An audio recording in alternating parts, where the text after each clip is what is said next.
हमारे इन्वेस्टर साथी जो सहारा के इन्वेस्टर हैं, आप ये जानें कि हमारे ये मलिक साहब हैं, सर्वे सर्वा सब कुछ यही हैं और ये हमारे पुराने साथी रह चुके हैं। अभी लाइव इंडिया के नाम से एक नया अपना चैनल आ गया है, ये आपका अपना पर्सनल चैनल है। ये हालत है 2014 से कि आज तक किसी को कोई 100% पेमेंट नहीं मिला है। जो इन्वेस्टर बहुत ज़्यादा दबाव बनाने में कामयाब होता है या किसी के सपोर्ट में कहीं से उपभोक्ता अदालत या कोई अन्य कोर्ट कचहरी से थोड़ा सा ऑर्डर आता है। इंडिया देख रहे हैं आप, मैं हूं आपके साथ मिराज मलिक। आपको बता दें कि 5 तारीख आने वाली है और सहारा निवेशक दिल्ली पहुंचने वाले हैं और दिल्ली पहुंच के 5, 6 और 7 ये 3 तारीख तक लगातार धरना प्रदर्शन करेंगे अपनी मांगों को लेकर।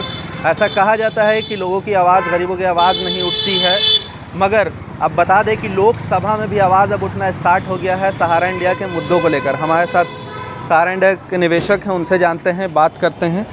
अनिल जी, आप लोग नमस्कार। जाने वाले हैं, दिन करीब आ गया, लोकसभा में भी अब आवाज़ उठ रहा है। बिल्कुल, जब चिंगारी कहीं सुलगती है तो धुआं उठता है और लोग वहाँ जुटते ही हैं, ये स्वाभाविक है। सबसे पहले तो मैं आपकी मीडिया जो है लाइव इंडिया है, मैं इसको नमस्कार करता हूँ। आप तमाम हमारे इन्वेस्टर साथी जो सहारा के इन्वेस्टर हैं, आप ये जानें कि हमारे ये मलिक साहब हैं, सर्वे सर्वा सब कुछ यही हैं और ये हमारे पुराने साथी रह चुके हैं। अभी लाइव इंडिया के नाम से एक नया अपना चैनल आ गया है, ये आपका अपना पर्सनल चैनल है। आप इस पे बिल्कुल कुछ अगले समय में, जैसे कि लाइव डिबेट में भी आप इसमें शामिल होने वाले हैं। अब मैं मुख्य बातों पे आता हूँ। सहारा इंडिया पिछले 2010 से लोगों को लगातार धोखाधड़ी कर रही है, चूना लगा रही है। जिन इन्वेस्टरों का पहले से किसी पॉलिसी में डिपॉजिट रहता है, जब ये सहारा इंडिया के जो मैनेजिंग डायरेक्टर हैं, चेयरमैन, इसके मालिक, जब वो सुप्रीम कोर्ट, हाई कोर्ट और सेबी में जब घिर जाते हैं तो ये मैच्योरिटी पेमेंट किसी का नहीं देते हैं सहारा इंडिया। ये क्या करते हैं, इन्वेस्टरों को बोलते हैं तुम मार पीट, गाली गलौज, जितना केस मुकदमा करना है कर लो, तुम्हारा पेमेंट हम नहीं दे सकेंगे। इसलिए बेहतर है कि भैया तुमको ब्याज कमाना है ना, हम ब्याज तुमको देंगे। दूसरी पॉलिसी में उसको री इन्वेस्ट करते हैं और इसी तरह का री इन्वेस्ट का खेल 2010 से चालू हुआ। हाउसिंग रियल एस्टेट के इन्वेस्टरों को क्यू शॉप में डाला गया। क्यू शॉप की अवधि 6 साल की थी, प्री मैच्योरिटी स्टेज 5 साल का था, लेकिन कंपनी ने 1.5 से 2 साल होते होते बोला ये भी मामला लटका हुआ है, ये भी पॉलिसी को तुम री इन्वेस्ट करो, नहीं तो हम कुछ नहीं कर सकेंगे। हाई कोर्ट, सुप्रीम कोर्ट और सेबी तुम करते रह जाओगे। उनको क्रेडिट कोऑपरेटिव सोसाइटी में डाला। तो जब ये 2012 के बाद क्यू शॉप में आया तो 14 में ये हो गया क्यू शॉप को कोऑपरेटिव और सोसाइटी में और मल्टीपर्पज़ सोसाइटियों में और हमारे इंडिया जैसे पॉलिसियों में इन्हें इन्वेस्ट कर दिया। उसमें से सहारा क्रेडिट कोऑपरेटिव सोसाइटी की एक पॉलिसी थी जिसका नाम था F2, ये 18 महीने की थी। इन्वेस्टरों का 1.5 साल के बाद ही जो सब मैच्योरिटी हो गया, लेकिन वो इन्वेस्टर आज तक धक्के खा रहे हैं सहारा इंडिया ब्रांच में।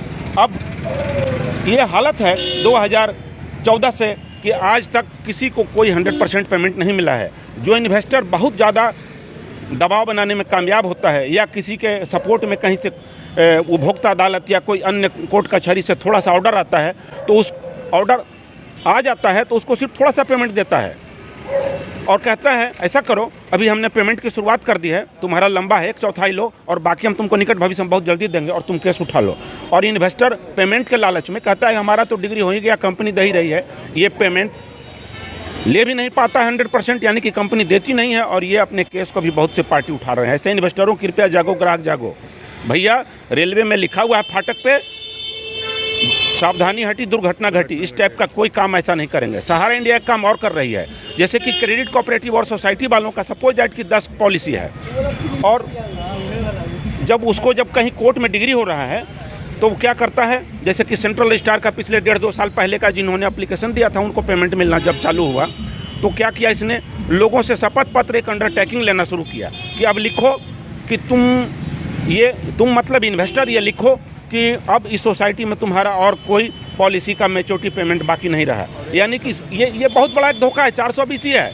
अतः मैं कहता हूँ जिला प्रशासन हर स्टेट की और स्टेट के जो वित्त मंत्री हैं, जो उसके स्टेट के होम मिनिस्टर हैं, स्टेट के जो मुख्यमंत्री हैं और जो भी शीर्ष में केंद्रीय जो मंत्रीगण हैं, नेतागण हैं, कृपया इन घोटालों को देखें। और जज साहब, आपसे तो बिल्कुल हमें न्याय की बहुत आशा है, लेकिन आप भी सिर्फ केस की तरह ही देख रहे हैं, उसके तह में आप नहीं जा रहे हैं। केस में कोई टेक्निकल कारण आया तो डिग्री आप दे देते हैं, ठीक है, अच्छी बात है। केस में कोई प्रॉब्लम आ गया तो आप उसको खारिज कर देते हैं। लेकिन जज साहब, इन्वेस्टरों की हित को कौन देखेगा? ये तो कम से कम जरूर दें कि ठीक है, केस में कोई टेक्निकल कारण था, ये केस खारिज किया जाता है। लेकिन इसको सुओ मोटो लेते हुए या तो फिर से अगला एप्लीकेशन इसमें डालो री अपील के लिए और इस पर सुनवाई हो। आखिर में निवेशकों के हित की तो रक्षा करनी चाहिए। अब आज की डेट में जनता उब चुकी है इस स्टेट गवर्नमेंट के कानून व्यवस्था से, सेंट्रल गवर्नमेंट के कानूनी व्यवस्था से। कोई भी मुख्यमंत्री, प्रधानमंत्री सौर नहीं देख रहा है। इवन मैंने खुद व्यक्तिगत तौर पे जब वित्त सचिव के यहाँ बिहार स्टेट में सेक्रेटारिएट में मैं जब गया था अपने पॉलिसी के पेमेंट के लिए और कुछ इन्वेस्टरों के लिए, वो कागज़ भी मेरे पास अभी घर में पड़ा हुआ है।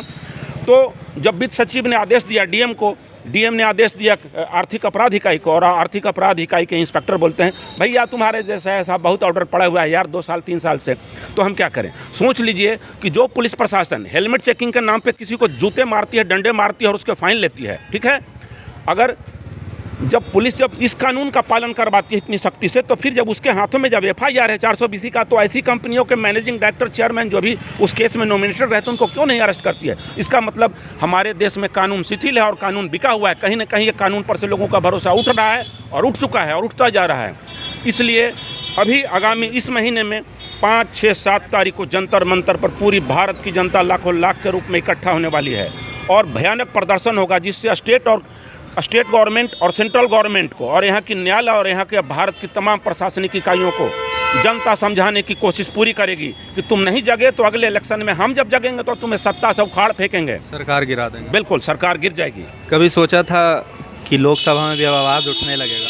बिल्कुल, हमने सोच रखा था, हम लोगों की प्लानिंग थी। पहले हमने लोकल स्तर पर धरना प्रदर्शन किया, वहाँ जब सुनवाई नहीं हुई तो उस दिन ही हम लोगों का प्रोग्राम था कि आने वाला समय में हम लोग दिल्ली में बहुत बड़ा आंदोलन करेंगे, जिसमें पूरे हिंदुस्तान के लोग आएंगे और तकरीबन हमें उम्मीद है कि कम से कम 2 लाख लोग जरूर आएंगे, जमाकर्ता और कार्यकर्ता दोनों मिला करके, सिर्फ सहारा इंडिया के इन्वेस्टर। और इसके बावजूद भी अगर सरकार नहीं जगती है तो हम लोग चक्का जाम करेंगे। अब जो है शोर तेज़ हो चुकी है एकदम, बिल्कुल। अब पीछे नहीं हट, आप पीछे एकदम बिल्कुल नहीं हटना है। इसके बाद की नीति है, फिर अगर इसके बाद भी सरकार नहीं जगती है तो चक्का जाम होगा।